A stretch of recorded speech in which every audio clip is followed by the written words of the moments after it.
One of them is that bricks. How cute are they? They're talking. They're talking shop. They're such dorks.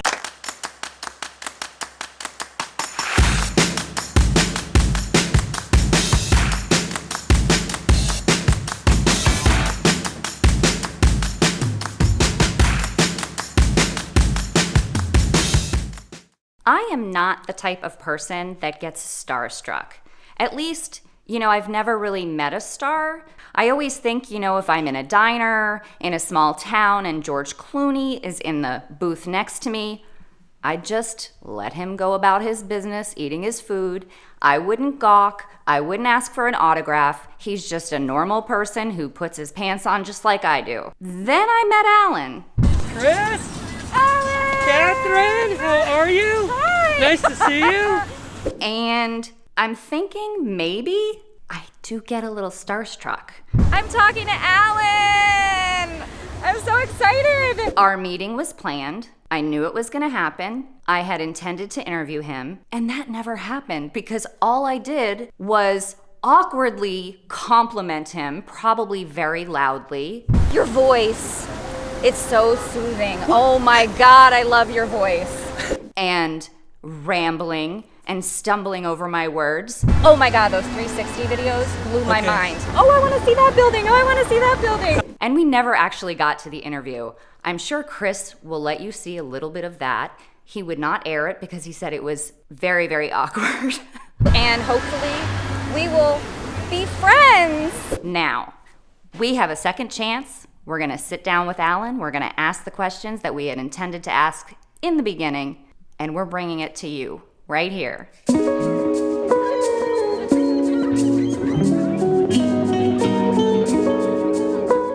Alan, my first question is, when did you start your channel? When did I officially start the channel, or when did I actually upload my first video? That's the real question. And I'm just teasing you, but I think I started it back in July of 2019, and then my first video was posted at the end of September of 2019. Why did you decide to start vlogging?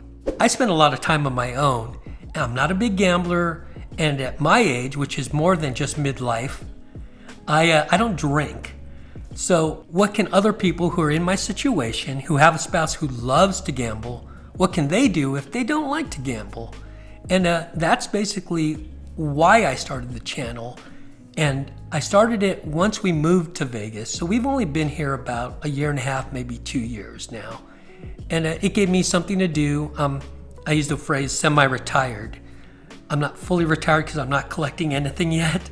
But I'm semi-retired because I'm not going and doing the grind every day.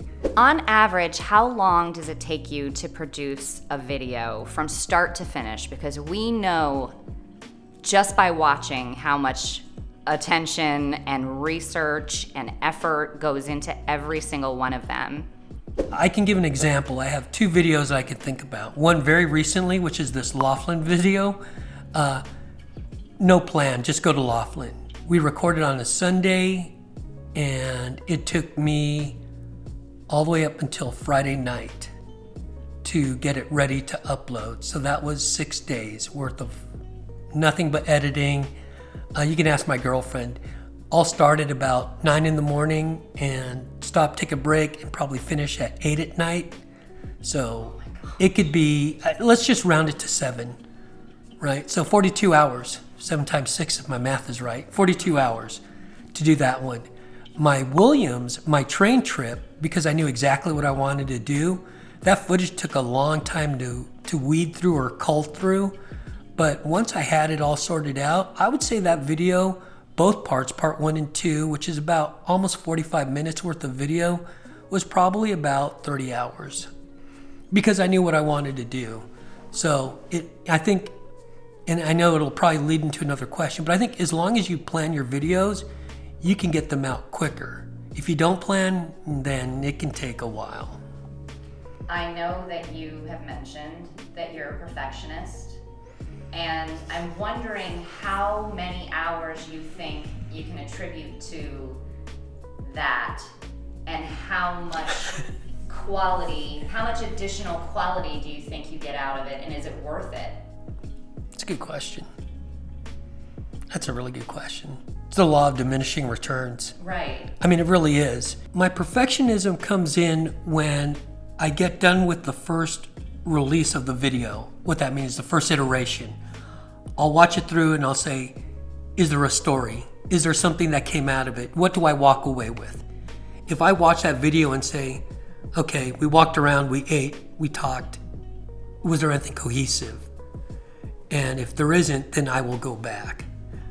So with the Laughlin video, oh gosh, I'm disclosing it.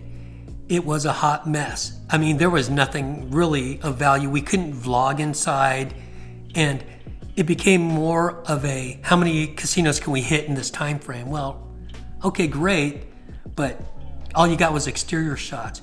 So I went back through, did my research, and that took some time on each hotel, what they were called, and then I had to do the voiceover because I didn't do my research up front. So now I had to go through, do voiceover work. So I would say that probably added at least 12 hours onto the video. Now, did it help? Well, I think it did, because this video I released 24 hours ago and it hit 1,000 views within 24 hours. Now that's pretty good.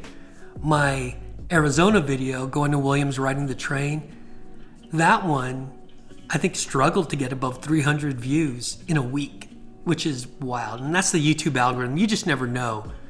So is there a diminishing return? I believe there is. So I do have a group of friends, and we call ourselves the Vegas Creative Collective. So if you ever see the hashtag VCC, that's us guys. And when I say us guys, that's Mark from The Other Me, Joe from Straight Out of Vegas, and Ted from Sleepless in Las Vegas. And yeah, it's the four of us guys. We came up with the hashtag again, and Joe probably called it, and it's just hashtag FI, and the F is, of course, the F word, and I means it. And what that means is when you get to that point of that diminishing return, we just say, hey guys, what do you think? They're like, hashtag FI. And you're like, okay, upload it, and we do. So sometimes it's good to bounce that off each other. Yeah. What video are you most proud of and why? There's not a lot. No, I'm kidding. There's a bunch of videos, but I think the one I'm most proud of, and it was the hardest one to put together, was my haunting at Binion's. That video took almost a month to put together, and it was a full-on production, working in collaboration though with Binion's themselves. So the management at Binion's was great. They took me to places that most people don't get to see. I got to interview people that most people didn't know about and collect all that scary information. So I think that was my proudest. It did mediocre. It finally broke 1,000 after almost 5 or 6 months, but I think that was my favorite. It's a good watch. It says part 1. There will never be a part 2 because I tried to do a part 2 like Ted from Sleepless in Las Vegas, and his was so authentic. His fear of spending the night at a haunted hotel, there was no way I could recreate it. I think I'm too much of a skeptic, but yeah. What keeps you going when sometimes things might discourage you? It's fear of not having enough money to pay for my toys like this. What really keeps me going is that want to share information for what to do in Las Vegas, for people who come here who don't want to gamble. And once you get a following, you get that even 300 subscribers, and they're watching because the information you provide is valuable to them. That's who you don't want to let down. So you feel compelled to make sure that what you produce not only is as good as what you did previously, but give them more and keep them informed on what's going on in Las Vegas. And not as a news channel, but more just, what can I do? There's so much to see and do in Las Vegas. So I think that's what drives me, is to keep them going, wanting to come back here. I mean, it is a tourist channel, really, more than anything else, my channel. So keep all my subscribers happy and get new ones along the way if I can. What is your #1 piece of advice for vloggers just starting out? Starting out on YouTube, it is, and you hear it all the time, if you ever watch YouTube and they talk about people starting a YouTube channel, it is sound advice, and that is just upload. Doesn't matter if it's garbage, if you think it's garbage. My first video was the Bellagio fall exhibit of 2019.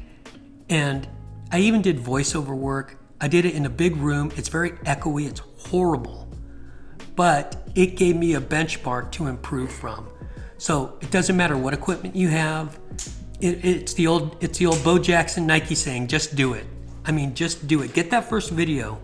There's a buddy who bought all the equipment I have, even better, and I won't say his name. He has yet to upload, and we keep looking at him. Buddy, just do it. You're never gonna get to that point where you're satisfied. So upload, learn from it, and keep growing from it. And that's the best advice that I've heard, and that's what I could give, is just do it, get that first one out of the way, and the rest will come.